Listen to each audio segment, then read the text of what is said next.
Hello students, once again welcome back to your one and only most trusted Gyanjyoti coaching centre. তো students আজকের ভিডিওতে আলোচনা করব north Bengal university অধীনস্থ তোমাদের সেকেন্ড সেমিস্টারে যাদের ভিএসসি তে ডিজিটাল আন্ডারস্ট্যান্ডিং ইন্ডিয়া রয়েছে তাদের একটি গুরুত্বপূর্ণ ভিডিও নিয়ে চলে এসেছি তোমাদের সামনে। 10টা এমসিকিউ কোশ্চেন নিয়ে আলোচনা করব আজকের ভিডিওতে ইউনিট নাম্বার 1 থেকে।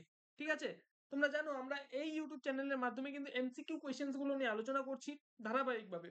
চ্যানেলে চোখ রেখো, চ্যানেল নতুন থাকলে অবশ্যই চ্যানেলটিকে সাবস্ক্রাইব করো, পাশে থাকা বেল আইকনটিকে হিট করতে ভুলো না, কারণ আমরা এই ইউটিউব চ্যানেলে এই সমস্ত কন্টেন্টস কিন্তু তোমাদের জন্য প্রতিনিয়তই নিয়ে আসতে থাকি।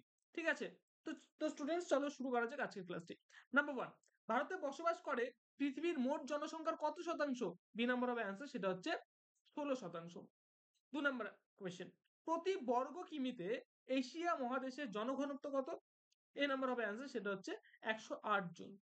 নাম্বার 3, নরিস NORRIS পরিব্রাজন তত্ত্বটি পেশ করেন? বি নাম্বার হবে অ্যান্সার, এটা হচ্ছে 1972 সালে। ঠিক আছে। নাম্বার 4, মিজোরাম রাজ্যের বিখ্যাত উৎসব হলো? বি নাম্বার হবে অ্যান্সার, সেটা হচ্ছে চাপচারকুট। ঠিক আছে। নাম্বার 5, বিখ্যাত গঙ্গাসাগর মেলা ভারতের যে রাজ্যে অনুষ্ঠিত হয় সেটা হচ্ছে পশ্চিমবঙ্গ। ঠিক আছে।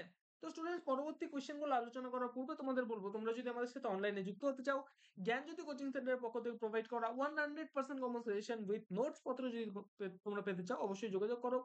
জ্ঞানজ্যোতি কোচিং সেন্টারের অফিসিয়াল দুটো হেল্পলাইন নাম্বার, সেটা হচ্ছে 7076398606 নাম্বার অথবা 6295916282 নাম্বার।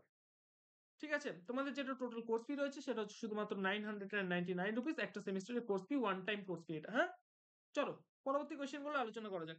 নাম্বার 6, নবকলেবর ও রথযাত্রা কোন রাজ্যের প্রধান উৎসব?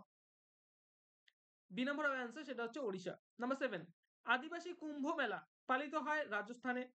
নাম্বার 8, ইডলি যে রাজ্যে বিশেষ খাদ্য হিসেবে পরিচিত হয় সেটা হচ্ছে সি নাম্বার হবে অ্যান্সার, সেটা হচ্ছে কর্ণাটক। নাম্বার 9, তুলো থেকে তৈরি সুতোর সাহায্যে জামা কাপড় তৈরি করার পদ্ধতিকে বলা হয় ওয়েভিং। ঠিক আছে। লাস্ট কোয়েশ্চেন আমাদের আজকের এই ভিডিওর, সেটা হচ্ছে ভেড়ার শরীর থেকে লোম সংগ্রহ করার পদ্ধতিকে বলা হচ্ছে শিয়ারিং, SHEARING। ঠিক আছে, এ নাম্বার হবে অ্যান্সার। তো স্টুডেন্টস আজকের ভিডিওতে এই 10টা কোয়েশ্চেন নিয়ে বিস্তারিতভাবে আলোচনা করলাম। ভিডিওটাকে ভালো লাগলে ভিডিওটাকে ভালো লাগলে অবশ্যই লাইক করো, চ্যানেল নতুন থাকলে চ্যানেলটিকে সাবস্ক্রাইব করো এবং পাশে থাকা বেল আইকনটি হিট করতে ভুলো না। দেখা হচ্ছে আর একটা নতুন ভিডিওতে নতুন কোনো টপিকের সাথে। Till then keep learning, keep exploring. Thank you so much.